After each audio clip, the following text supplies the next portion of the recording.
The illustrious Jabba bids you welcome. I'm going to regret this. I'm Pete Mitchell. He's Peyton Jones. And this is the Church Planter Podcast, brought to you by Church Planter Magazine.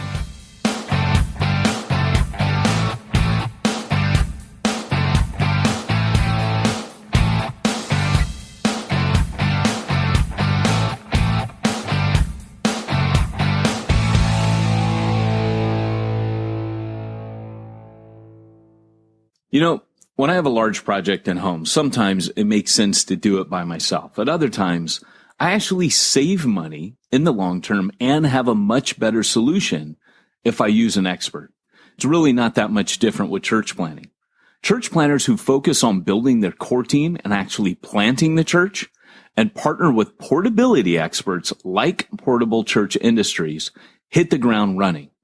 Yes, you may have to raise more funds up front, but let me tell you something. If I could go back in a time machine and do one thing different in all the churches that I planted, I would go back and have invested that money in Portable Church and all of the super cool kit that they give you to make the volunteers and their lives much, much easier. Trust me, your volunteers will feel invested in, and they're going to give you more of what they got. And that time where people are setting up is going to be a time where it sets the atmosphere for you to thrive. If you're thinking about launching in the next 6 to 36 months, we encourage you to check them out at portablechurch.com. Welcome, everyone, to the Church Planter Podcast. You are in for a special treat because Peyton Jones is not here. And that's always a special treat when he misses out. I'm just kidding. I am your co-host, Pete Mitchell, but Peyton is not with us today. Today, we have got Matt Fretwell. Matt, welcome to the Church Planter Podcast. Man, thanks a lot, Pete. And I'm sure everyone just was like, click. And but it's awesome to be with you, bro. No. Well, who knows, right? Usually when it is because of me that most people leave, but that's just the way it goes sometimes. Hey, we've got a great topic for you guys today. We're going to be diving deep on discipleship. Before we go there, though, Matt, one of the things that we always like to do on this podcast, and I think you've done it before on Hardcore, so we always like to tell your story. So to kind of get us up and running, tell everyone how you came to faith and then how you got involved in church planting. Yeah, so I sort of have the oxymoron growing up as an Episcopalian, and I was saved. It's an oxymoron because I was first saved, so to speak, at an Episcopal revival. Like, those two words just don't go together. But that was back in the 70s, so I'm dating myself. I'm in my late 40s almost now. And I accepted Jesus at 11, but I really didn't surrender to Christ until about 31. I had a lot of dark years that I went through, drinking, carrying on, fighting. I was a street brawler, doing all the things I could possibly do wrong. I tried to do them.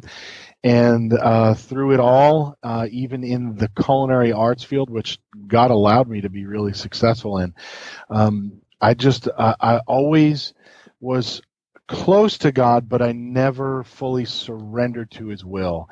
And, about the age of 31, it looked like things were pretty good in my life. I would say if you looked at that, you would say, hey, this guy's a success. He's got a business that is raking in some good money. He's been on the Food Network. He's, accomplished quite a bit, family, everything else.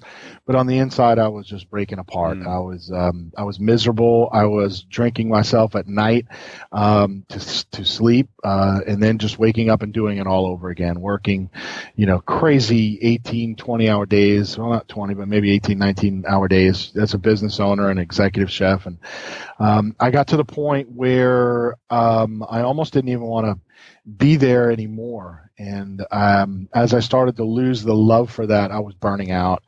And I got to an aspect of where I was literally throwing up, dry heaving in my driveway, and went to the hospital. They did their blood work and said, hey, you have a liver like a 70-year-old. You keep this up, you have 5 years to go.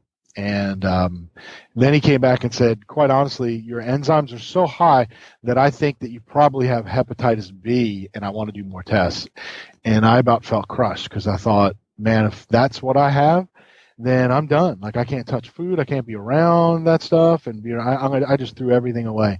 So that's when I went home, got on my knees and said, you know what, Lord, I've sinned against you. I've ruined my life. And if you want, you can have all this. Just take it away, and I surrender to you.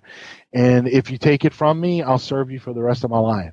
And it was like, you know, you hear about these things, and it really was. It was a miraculous aspect that happened to me where I just felt the warmth of God come upon me, and I knew that He had delivered me from alcohol, and it was immediate. I mean, it was like just a rapid thing that came upon me, and I remember standing to my feet, and the first things out of my mouth, I remember saying, "Devil, you lied to me my entire life, and I want my life back." And I said, and I remember the scripture, and I just said, in the scriptures it says that, you know, the thief must pay sevenfold, and you must pay back sevenfold for what you've stolen in my life. You've ripped my life apart from God, and I know that He is my master. And so at that point, I was like, what am I going to do? I knew I was called to the ministry when I was 8, but I just ran from it. I really ran from it as far as I could go. And there are reasons for it, and I don't need to get into all that. Matter of fact, I talk about it in one of my books that I wrote. But then that took me into the place of, hey, where do I go from here? So I knew that I lost the love for cooking, lost the love to own my restaurant. And if you're an owner of a business and you lose the love for it, you just need to sell and get out because it's just not good for you. And that was kind of what I looked at. And I started to discover where my gifting was, what I should do. And I remember I was in the Methodist church, and there was one Methodist pastor, and he sat in my living room. And I never forget, he looked across from me and he said, "Don't BS me, man. You're apostolic." And that was the first time I'd ever heard that term like, even used. And I was like, what do you mean by that? And he started really talking to me about that and working with me. And so I got into the candidacy in the Methodist church, and I went through 1 year of candidacy to be licensed. And things didn't work out there. As a matter of fact, I got right to the end there. I was about to go see the bishop, as so be it, to go to licensure, and realized that really I didn't align very well with all of the doctrines that were there. Doesn't mean that any of them are wrong. It means that I think you need to sell out your whole heart, mind, and soul to what you are going to teach and what you believe. And so I said, you know what, I don't really sell out to all these, so maybe I ought to look at it. And so I ended up going the Baptist route because I'm more Baptistic in my principles. I wouldn't really say that I'm like sold out Southern Baptist. Matter of fact, like the first time I heard Gaither music, I was like, that is bad. I was like, wow. Dude, I grew up listening to that, and I know what you're talking about. I feel your pain. So my wife and I still like cringe when we hear like Southern gospel music, and I know I'm going to get a beating for this, but we're still like, wow.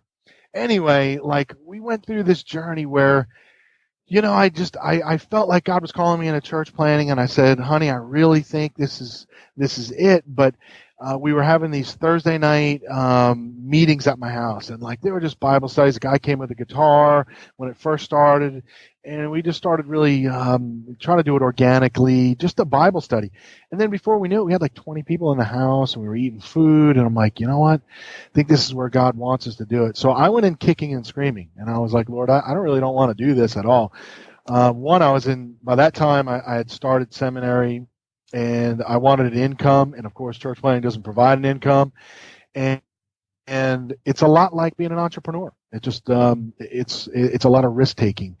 And I got into it, and like I said, I probably got into it. Now that I look back, it's funny.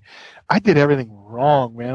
If there was like something today, like if I talked to myself now and I went back like, let's see, almost 10, 15 years, I would be like, you're doing this incorrectly and wrong, and don't do that, don't do that. So I did all the don't do's, and now I laugh about it. But that's really how I got involved in it. I guess through first being involved in an 829 plant where I was, and then from there, I really felt God calling me after so I left the Methodist church, went to an 829 plant. From there, went to an SBC church as an associate discipleship and evangelism pastor, and then I got into church planting. So it was a journey. Yeah. Is there like an unwritten rule at New Breed to be associated with New Breed? You have to look like Peyton? Because I never noticed how much you look like Peyton until right now. Shaved head, white in the goatee. I'm like, dude, I'm looking right at him. Peyton and I always laugh about that too. We're like, you got to have a shaved head. So we always laugh about the aspect that God gave some people hair, and then some people he just gave like really cool shaped heads. So whatever. Well, he definitely gave me the hair because my head is misshaped. Like, I'm not kidding. I got divots, and it's literally squared on one side. I don't know why it's squared on a side, but it's jacked up. So yeah, you got all dents and dings. It's probably not good to shave your head. Not for me. It would not be. Not at all. So if I go bald, man, it's too bad for my wife. She got to deal with it. I told my wife there's only two options. It's bald or Bosley. That's it. Nice. Nice. Well, here's the question that after everyone just heard your story, I'm sure it's the first question that comes to their mind because it's the first question that came to my mind. Who cooks the meals at your house? Yeah, right. So I and my wife would admit to this. I never married my wife for her cooking. It doesn't mean she's a bad cook. I just didn't, I'm like, hey, when it comes to cooking the meal or Thanksgiving meal, all the big thing, that's me, and I'm all over. I'm like, nice. Just leave the kitchen alone, put the knife down. Like that's my deal. And I could imagine. Well, I mean, you're a professional chain chef. I mean, of course, it's your deal.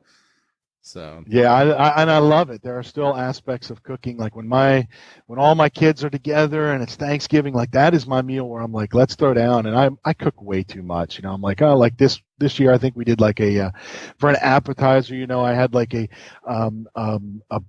pastry coated brie that had a fig and cranberry chutney on top, and it was baked, and so that was just like an appetizer. I literally just had ramen for lunch, and now I'm listening to this. Like, it's not even fair. Wow, man, that's great. That's great. Well, hey, look, for everyone who's listening, today's topic is going to be a really important one. It's on the topic of discipleship. And we've got Matt to talk about this because it's been something that you've studied a lot, for your schooling and for everything else. And it's such a topic that is so important in the church today. I kind of want to kick it off with just, I want to get your initial first thoughts on the importance of discipleship and what you see, kind of just as the broad strokes. What are we doing wrong in the American church or the world church? I don't know how you've broken it down. And what are we doing right? And then let's go from there. Well, what are we doing wrong is pretty easy. So there are vocations out in the world where all of us learn some type of vocation. You would never, let me take it into cooking. I would never have taken a chef in and then just put him on the line, so to speak, or made him cook and just said, go at it. I literally would take him by the hand and say, these are the recipes that I have, and I'm going to work with you before we even open for dinner. I'm going to walk him through what the recipes are. I'm going to walk him through how to put all that together, and then I'm going to make sure that when we open up that he works with me. I'm not just going to throw him in there. I want to make sure that he understands what the vision and mission is of the business, that he understands that each plate that goes out has to look a certain way. It has to have certain aspects of it to put it all together. But this is the same whether someone's a welder or whether someone is a telemarketer or whether you don't throw people into a position and just say, have at it. But we do this in the church, and we think that everyone understands when we just say, be a disciple. And Jesus didn't do that. I mean, he walked with them, he talked with them, he ate with them, he sat with them, he cried with them, and he laughed with them, and he sang with them. And yet we think that if you just come into a building on a Sunday for an hour, that people are going to sit and then they're going to assimilate this stuff and get it, and then all of a sudden understand what a disciple means. But yet we would never do that in any of our businesses. We would never hire somebody and then say, hey, I want you, to go excavate. And have you ever ridden a bobcat before? No. Okay, well, you just got to pull the levers and, start it up and do that. I mean, we would never do anything like that. But yet for some reason within the church, we think that that's the correct way. And I understand that we can go back through history and we can find out why. And I always say this, I don't fault the current church. I understand that the errors that we're in were there because they developed over time. And each generation sort of morphed through disciple making in their own way. And it's just come to be what it is what it is. And it's a messed up, mixed up ideal that disciple making has become didactic, or I should say, has just become a Bible study. And you never saw Jesus say, all right, guys, whip out the scroll of Isaiah, and we're going to go and exegete each word, and we're going to learn what it meant. He just didn't do that. He showed each person what it was, and when he caught them arguing over something, he would, break into it and say, hey, what were you guys arguing about when you were on the road? Let's talk about that, and he brought the life lessons down to their level so that each one of them, I think, even like Philip, like, what do you mean we can't be with you? Until Jesus walks him through it, and they're like, he's like, now I get what you meant by it. But he never just left them hanging. And I think a lot of times we leave people hanging, Pete. That's where I think we're broken. So you mentioned some of the history, and you said before the call, you're like, that's kind of the boring stuff, but you have intrigued me. So give me the synopsis of what's the history and how did we mess it up over time? Yeah, it can, and like I said, there's a reason why it all developed in the way it developed. So once we branch into about the 2nd century, things were different as the church started to gather from the 1st century to the 2nd century.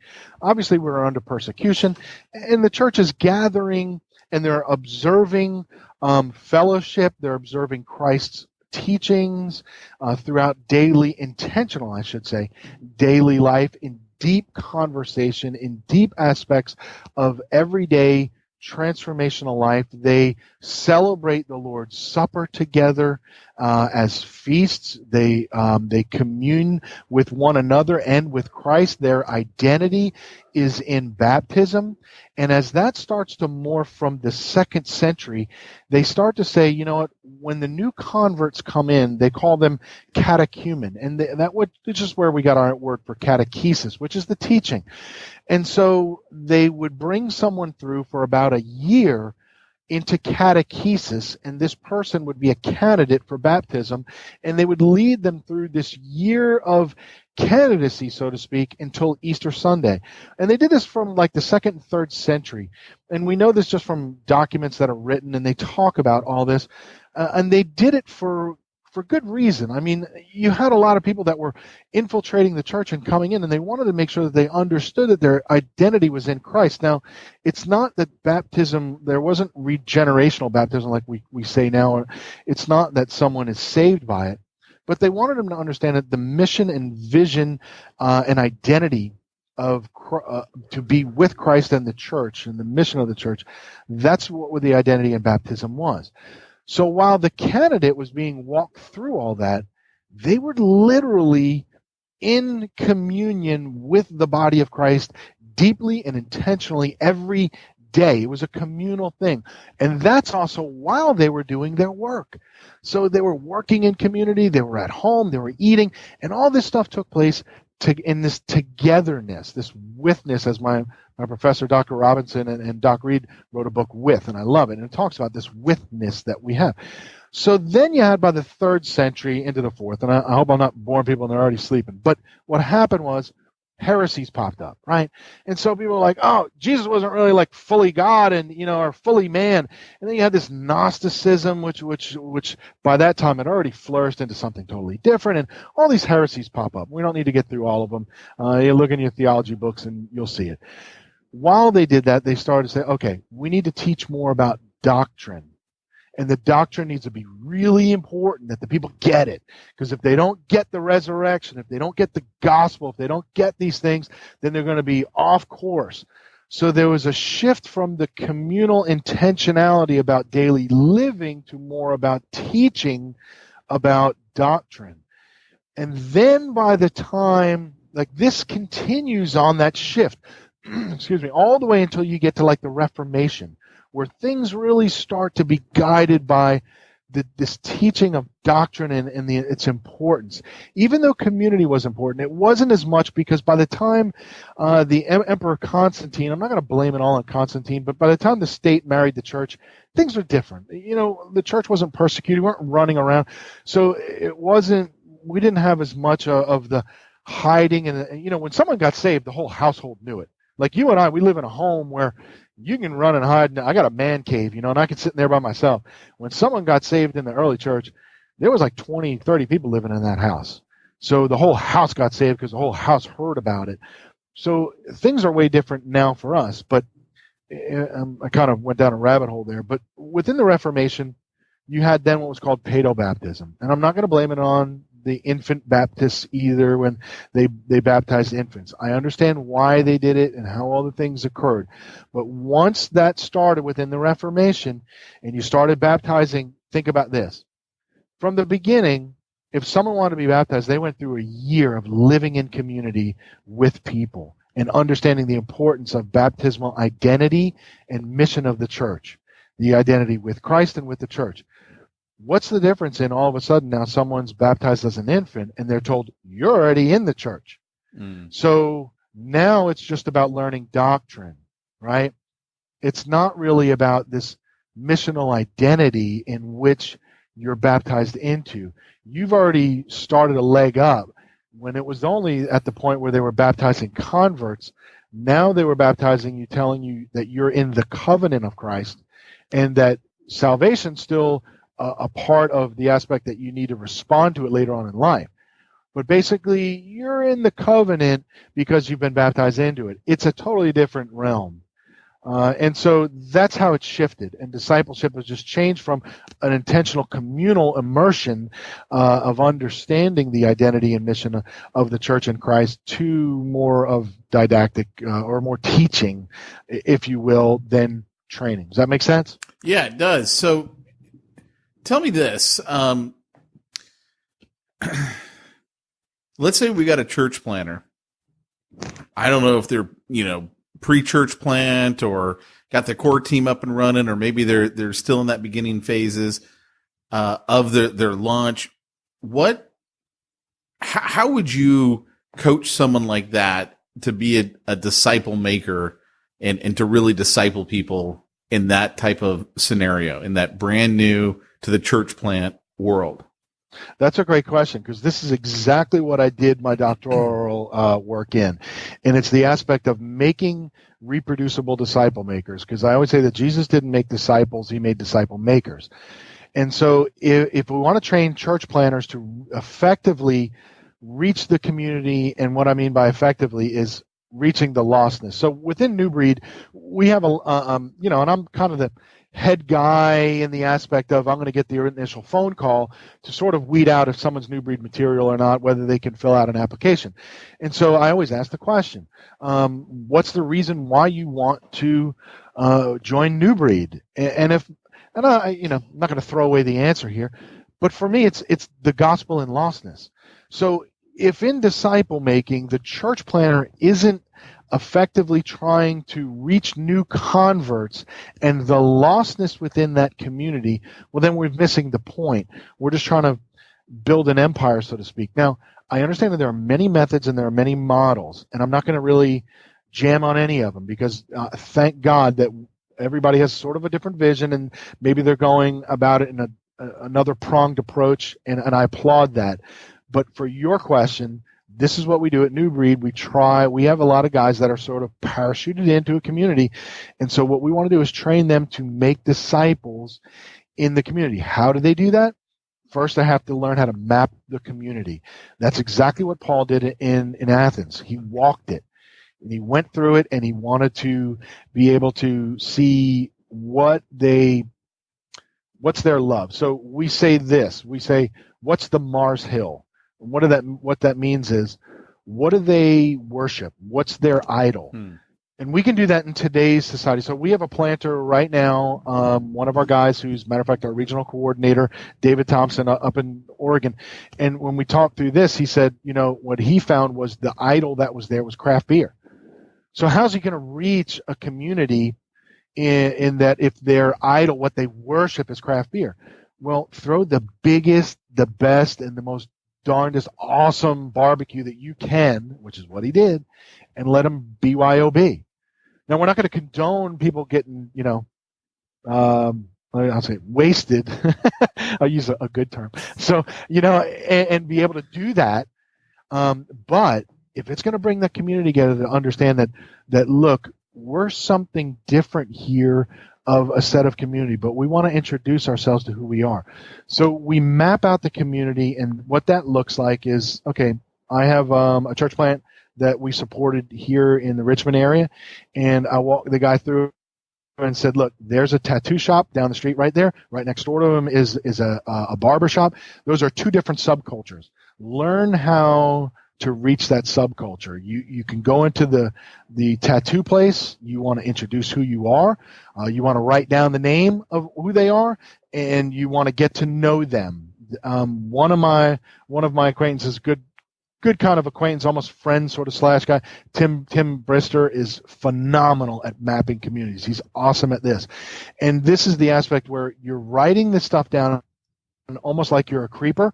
Like you'd be like, okay, how many kids you have? How's your family? What are you doing? And when you write all that down, the next time you go to that tattoo shop, you open up your little pad of paper. You're like, oh yeah, last time I went in there, I talked to Bob.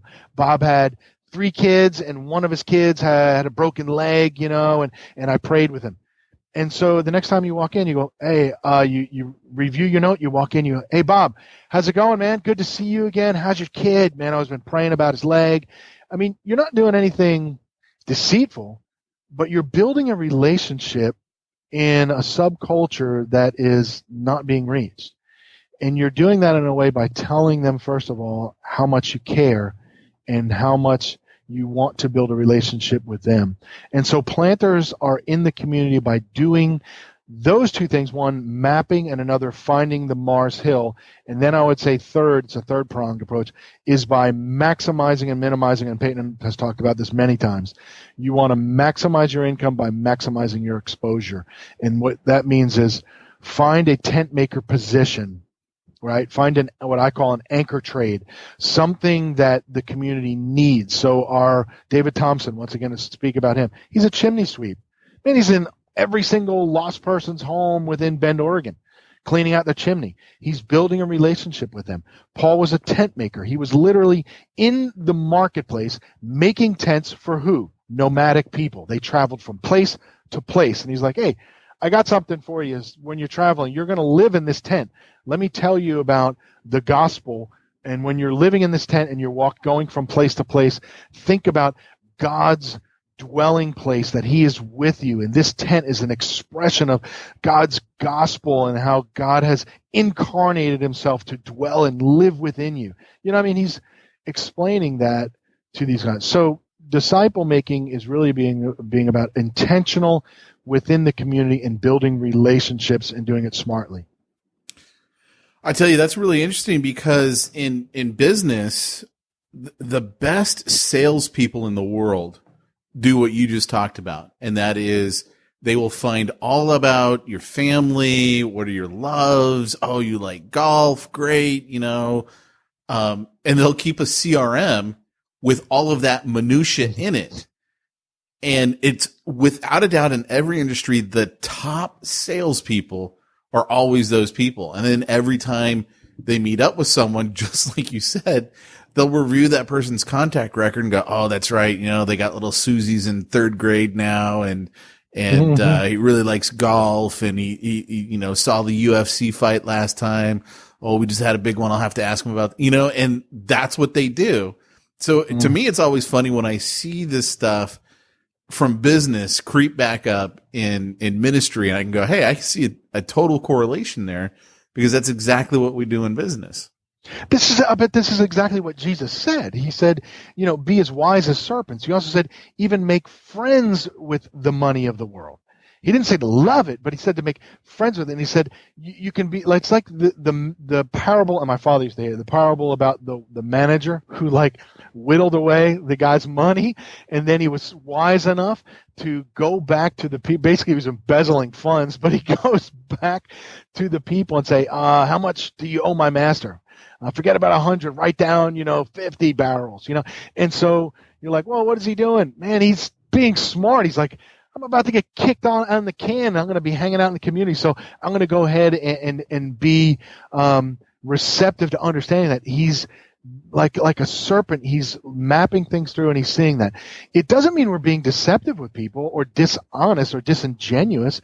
It means we're being wise. We really want to take an interest in their life. So of course, business principles, and I'm like you, Pete, I used to be a business owner. So if I would go out to a table and I'd have a meal in front of them and I would say, how do you like it? And they said, this sucked. I'm not going to be like, boy, well, I think it's a winner. I'm like, really? What didn't you like about it? Which, by the way, I never really had that. But if they did, I would really think about but I would ask them, how do you think I can make that better? Right. What do you think, and I want to get that feedback and I want to build relationships. I mean, I had a guy who would come in and he was on the White House staff, and the only thing on his card it just had the presidential symbol and his name, and he's like, yeah, I work with the White House. And I ended up just building a great relationship with this guy, and over time, General Richard Myers came in to eat, and you could just watch the Secret Service guys all over the restaurant when you see him. And it was like, I guess from this guy I just gained this clearance and trust. And more government officials started coming in to eat. I just realized that to build that relationship, he was talking about my food and the aspect that I was giving him confidentiality, that I respected who he was and I didn't flaunt it. And that's just part about building relationships in business. We want to get to know people. Same thing within disciple making. Why do we think we're just going to sell? And that's my problem. I love I'm evangelistic by heart, and it's probably because I'm an extrovert. But we've sold evangelism as if we just need to give someone to get a sale, and once we get the sale, we're all done. And we've neglected what is discipleship. Discipleship in the aspect of evangelism is really, that's the first part. Like the evangelism, the easy part.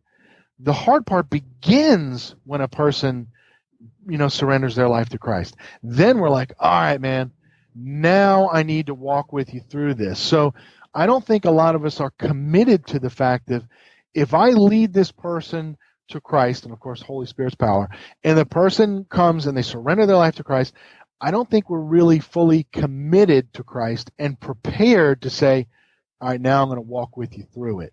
Right. We just want to say, another notch in my belt. That's cool. I see. I get that because, one of the stories that the people who listen to the podcast and listen to it for a while have heard about, my assistant, who I always thought he was an atheist. I mean, we've been friends for years. He actually sold me the house I live in now. He did the loan on it. He did the loan on the first house I ever owned. Good friend. We'd worked together. Through a turn of events, got into a position where I honestly feel he got railroaded, and now he's serving time in federal jail. And he pled guilty because it was either face 20 years or go to jail for 2. I mean, you're 56 years old, you got an 11-year-old and a 21-year-old. You kind of go, well, 2 years is better than 20, and you just go for it.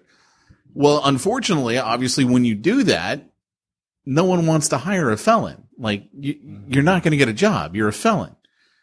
And so I needed some work done. I said, hey, look, man, why don't you come work for me? And we always had a good relationship, and he always knew I was a Christian. We talked about it before. But our conversations, the way that they always went, I just assumed he was an atheist. So now he's working for me. And obviously, I got all the marketing stuff, but I also run the Bivo Inner Circle, Church Planter Magazine, Church Planter Podcast. That's a big part of my world. And so he has to hear all this stuff. In fact, I still remember calling up Peyton and I go, hey, Peyton, man, we got to get the stuff done for Bivo Inner Circle. We got these 5 interviews that we did. We need to have the interviews transcribed and cleaned up because obviously the way we speak is not the way we read. And I'm like, dude, I got a buddy I want to hire to do this, but he's not a Christian. So 1, I need your permission. And 2, after he cleans it up, I need you to go back and review it, make sure he didn't change anything that, wasn't supposed to be changed. And not that he would have done it intentionally, but accidentally, because there were a lot of times he was looking up words going, man, I never heard this word before. What does this thing mean? Right. And so we thought it was funny that the first things he had to do was read some of the best interviews ever with Alan Hirsch and Brian Sanders and all these guys. Right. And through the months and literally hours upon hours of us talking about God and going through, all of the questions that he'd had, all of the opinions and objections he'd have. One day, we're sitting here in my office and all of a sudden he goes, I made some comment. I said something about, the sinner's prayer, right? Just, the sinner's prayer. And he goes, well, what's the sinner's prayer? I go, oh, that's just something we call it, when someone, says, God, forgive me, blah, blah, blah. And we're talking and he goes, I did that when I was a kid. And I was like, oh man, that's awesome. And he goes, and I did that again a couple of weeks ago.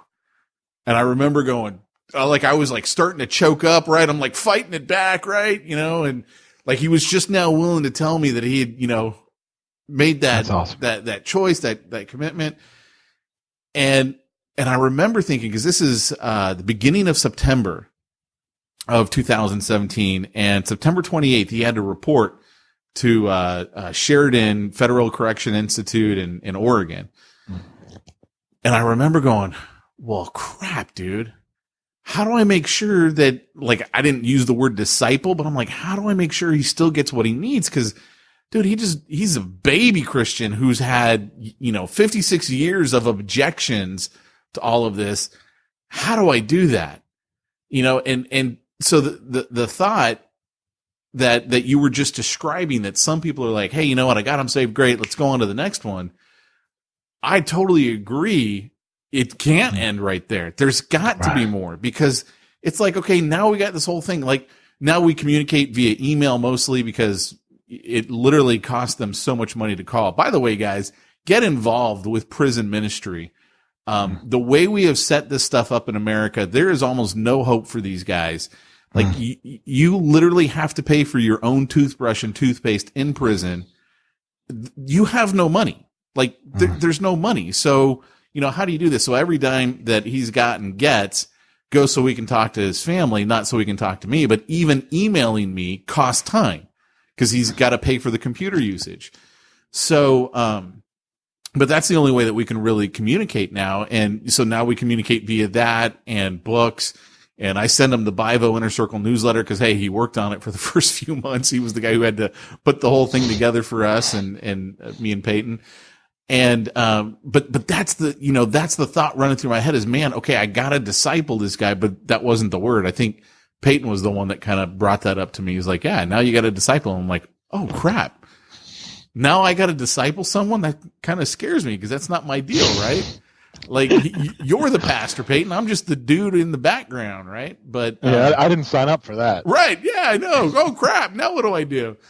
And so no, I'm just bringing that whole story up to just emphasize, man, I totally see what you're talking about and the importance of that. So let's say we got someone who did just get saved, and they're not going off to jail, which does happen a lot with a lot of our church plants, but let's say it's not that situation.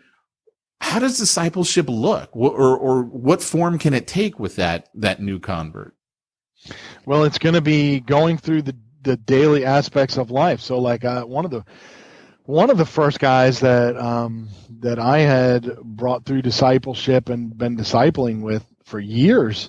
I mean, it was just his life was torn apart, living with a woman and not married to her and having kids and blah, blah, blah, and people would ask me like, but they're, they're not living their life, the way they should be. I was like, so when does a disciple have to be a perfect Christian? When do you think that you're the Holy Spirit? Like God is leading them through a journey and you're to take them on it. Right. And so I'm not going to condemn them and say immediately like, all right, you need to get this out of your life, this out of your life, this out of your life, this out of your life, this out of your life. And all of a sudden the new believer thinks, man, this is just a list of do's and don'ts. Instead of being like, hey man, I understand, when you're discipling someone, you're talking to them about their hurts, their emotions, their feelings, probably their strongholds, definitely, and the things of that, and you're going to walk them through and say, how's that really working for you? Do you think that that's bringing you closer to God or further away if you make that decision? And how can you make a better decision with that? How can you start to cultivate a relationship with Christ in your work, in your home? So here's the thing. Discipleship is triangular.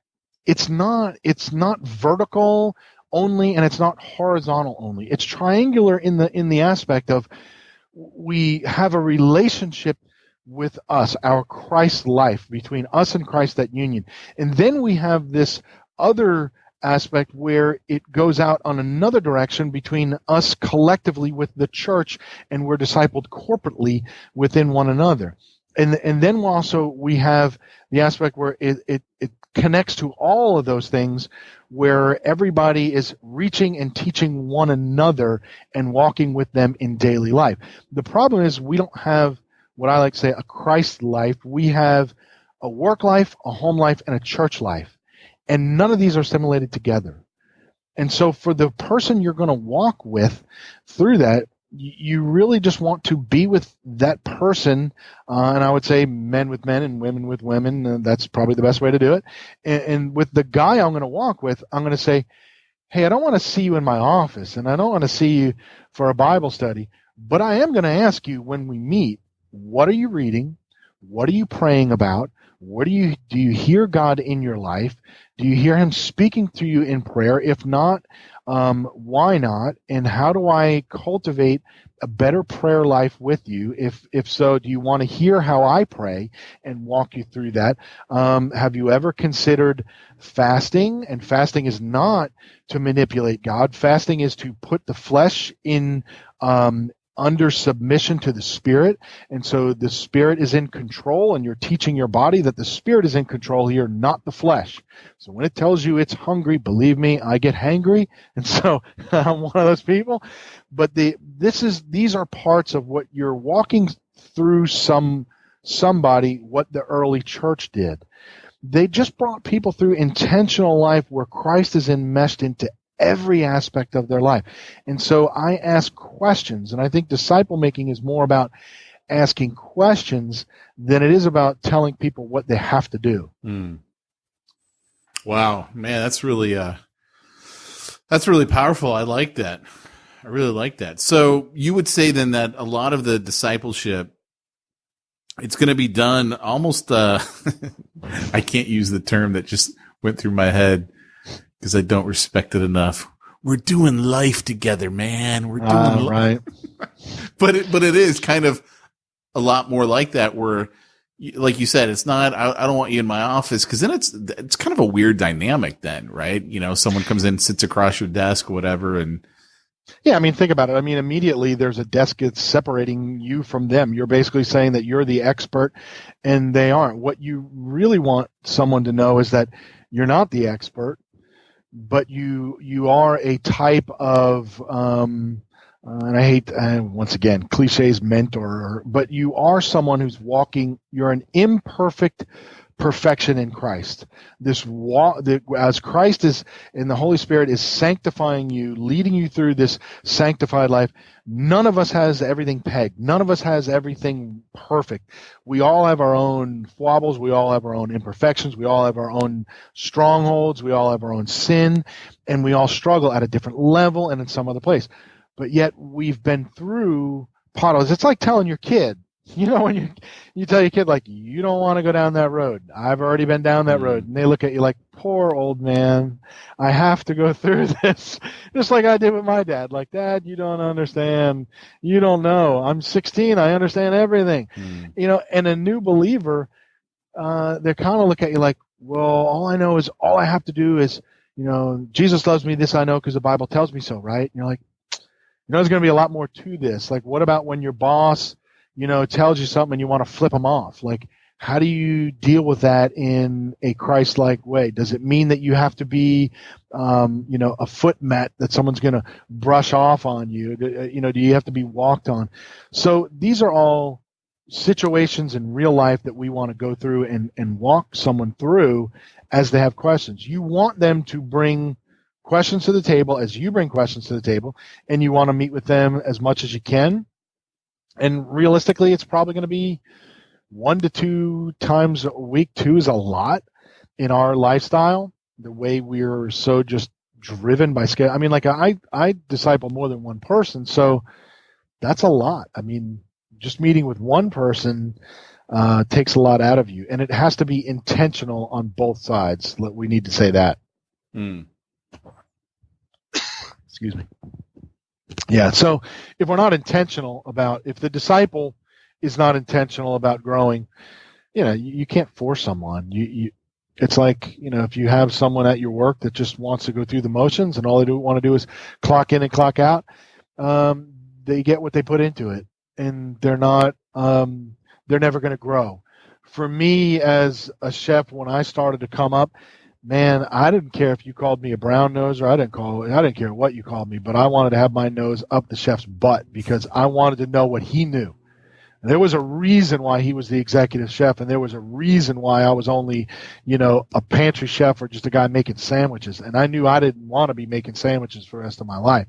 I wanted to be the head guy, and I wanted to know what he knew. So when the first executive chef, when I kept trying to learn from him, and he was like, hey, if you're serious, here's a book, and I'm going to give you this to read, and then come back and tell me what you think. And then let's start to apply this, and I'm going to teach you things. And I remember as a dishwasher, we had a crew of dishwashers in this place that I worked in. And there was one guy, man, that, you know, like he always got passed over, even though he was hired so much longer than I was. And the chef would come over and say, hey, Matt, come over here. I want you to do this and this. And the other guys are scrubbing the tiles and the dirt and the stuff underneath, and they're getting ticked off because the chef is having me prep food and they're all cleaning. I'm like, man, I don't want to be a dish dog forever.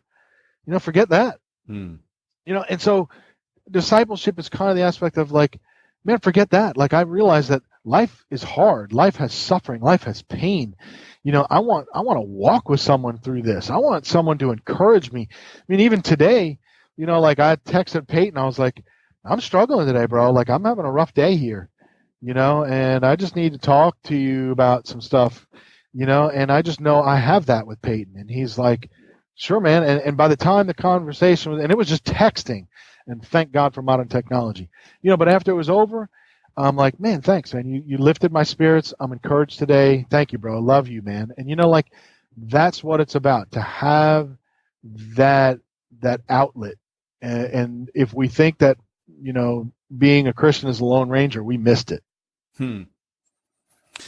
Well, I could really see that, especially where you live. You showed me it was 21 degrees, but it felt like 12. And it does too, man. It's been really like bitter cold. And I grew up in New York, like where it was cold, but I've lived in the South too long. So, and I have no hair on my head, so that ain't no joke. When I was young, I had a mullet, right? So I had the business, right? Business in front, party in the back. That's baby. it. That would have been a great picture. That's what we should have stuck on the cover of Church Planter magazine. Oh man, I try to hide that picture.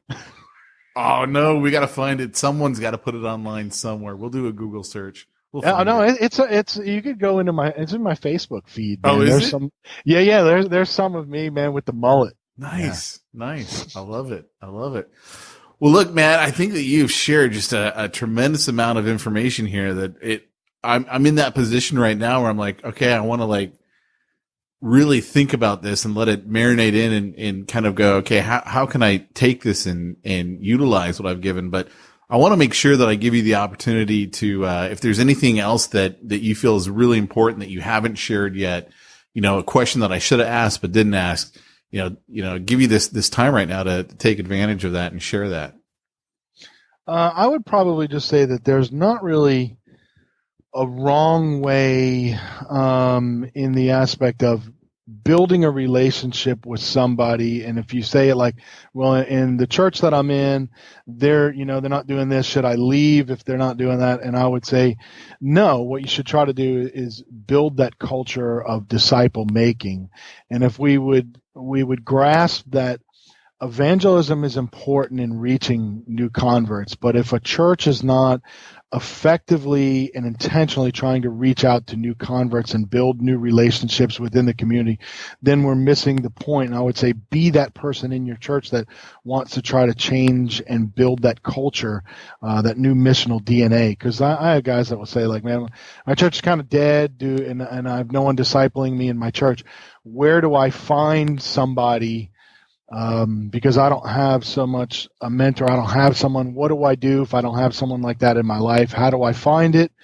And where do I go about it? That's probably the only question that I hear the most. And I said, everybody should be discipling and everyone should be discipling somebody.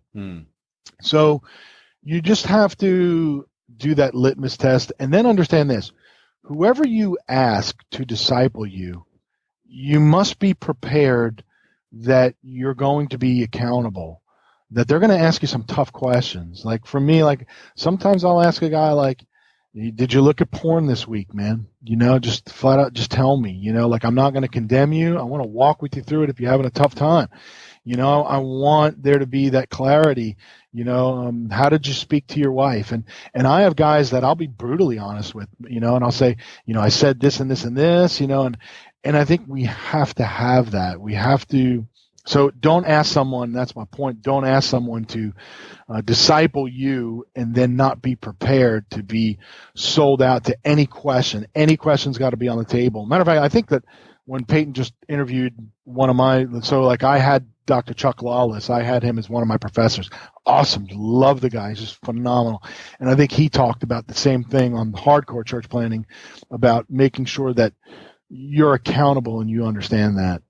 That if you ask someone, don't just say, hey, man, are you going to disciple me? Disciple doesn't mean open up a Bible study. And anytime I go to a church website and I look on the front tags and it says discipleship ministry, I'm like, just want to do face palm and be like, dude, discipleship isn't a ministry. It's a way of life. Like, it's not like if someone in your church is not involved in that ministry that they're not a disciple. It's not something to be conquered. Discipleship is to be journeyed. It's not a conquering. It's not a certificate that you get. It's like, oh, I went through the discipleship course and now I'm a disciple. Like, it doesn't work that way. It's a journey. So, I guess that's probably all I would do. And then if I could throw the plug in there, because our discipleship podcast, The Wretched and the Wrecked, we've had Peyton on too. So The Wretched and the Wrecked, we just do, that is all about discipleship, the whole thing. And we've had guys like, Alan Hirsch and Doc Reed and Chuck Lawless. We've had all those guys, and Peyton, Alan Briggs, same guys you guys have on basically, but we just don't ask people like who they're going to beat up. So it's not as good. I understand. Well, hey, I appreciate your time. Real quickly, because we've never actually brought this up on the podcast, and we can't for certain reasons, but since Peyton's not here, I can bring it up all I want, because today it's my podcast. Mm-hmm. Tell us what's New Breed, what's your involvement with it, and if they want to find out more, how do they reach out to you? Man, New Breed, number one, I am biased. I love them. I think they're awesome. We are a training network, and within our training network, we do 3 different assessments. And through our assessments, we want to know, are they trainable? Are they learning? And are they sendable? And within that, we have a 4-fold process of training guys. So we have a Voxer app that's 24/7 where we keep them connected to one another. We also have a Zoom call, which everyone's connected to if they want to be every month. We have a Pathright, which is sort of our content development and missional engagement that they can take. And then we also connect each person to a regional coordinator. So every applicant that comes in, they go through that fourfold prong. So as a training network, we just focus on not a timetable, but we want to help them gain the aspect of understanding, maybe make a better launch, better core team, reaching the community better, and know how to do that in the best ways possible. So we're not a funding network, so we're not going to throw money at you, but we are a training network that is committed to helping one another out. And our strong position, I would say our strength, is that we're not one or two experts. Everybody is considered sort of the expert. It's a brother and sisterhood kind of the aspect where everybody that's in it pours into one another. One of our distinctives is we don't just train men, we'll train women right along with it. So we believe Priscilla and Aquila were together, and so most church planning networks they'll do an assessment and they'll say, hey, can your wife come in for sort of like an interview? And they'll interview her to make sure she feels like the guy is called, but then they're not going to train her. It's sort of, we just find it kind of ridiculous, and so we want to train the woman as well. So I'm the director of operations. My whole job is to make sure that all the leadership is being developed, the leadership structure. The guys that are in leadership are getting the training and the help and the resources and the assistance that they need. And then also that the planters, as they come in for the application process, they're being assessed, and that they're also being connected with the right regional coordinator, and that they're being connected to the Voxer, Zoom call, all those sort of things. And I would say this, New Breed has taken off in the last year. We had a stellar 2017, and we have church planners right now in queue waiting to join. Like we have several that are just waiting. We just took on a few more that just started at the beginning of this year, and we're just seeing leaps and bounds, even globally. Took on another church planner in Spain, right near Catalan, which is it's the third most unreached people group in the world, and that's New Breed. We go to lostness, and we love that. We are just, it's spiritual warfare flat out, and believe me, some of our guys have some serious spiritual warfare hitting them hardcore, but we're dedicated to one another, and we're dedicated to just loving each guy and who we're with, man. And how do they find out more about that if it's something they want to look into? So newbreednetwork.org, or they could email me at matt@newbreednetwork.org. Man, that by the way, that's like Peyton's ding, man. He's away, and he's like, hey, did Pete catch up with you? So right. I love that guy, and I know those dings always come up, and so that's awesome. So it's pretty cool. That's right? awesome. And awesome. So you guys that are listening, Peyton is really like with us, like in technology. But pretty funny. Anyway, so they can reach me by matt@newbreednetwork.org or newbreednetwork.org, and they can hit just the button for info. And I'm gonna get all that information anyway.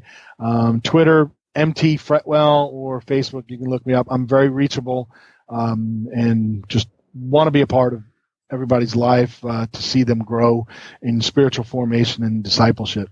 Well, Matt, thanks so much, man. I appreciate you taking the time to share all this with us.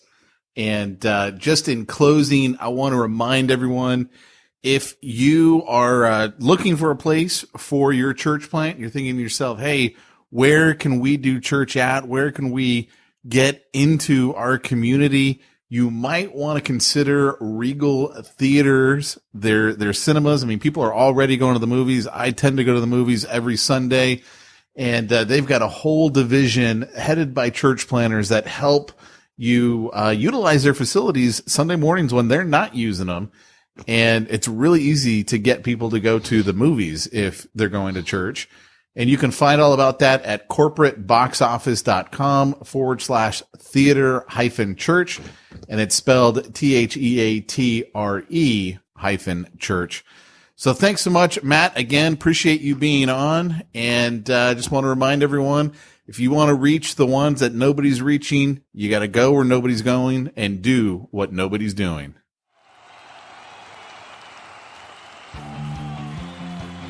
Thanks for joining us for another weekly episode of the Church Planter Podcast with Pete Mitchell and Peyton Jones. We'd love to hear your comments on this episode of the Church Planter Podcast. Visit us online and let us know what you thought at churchplanterpodcast.com. If you subscribe to us via iTunes and have enjoyed the podcast, leave us a positive review. The more positive reviews we receive in iTunes, the more iTunes will promote us to other church planners who would benefit from this show. This podcast is brought to you by the Church Planter Magazine, which is available in the iTunes newsstand or online via churchplantermagazine.com.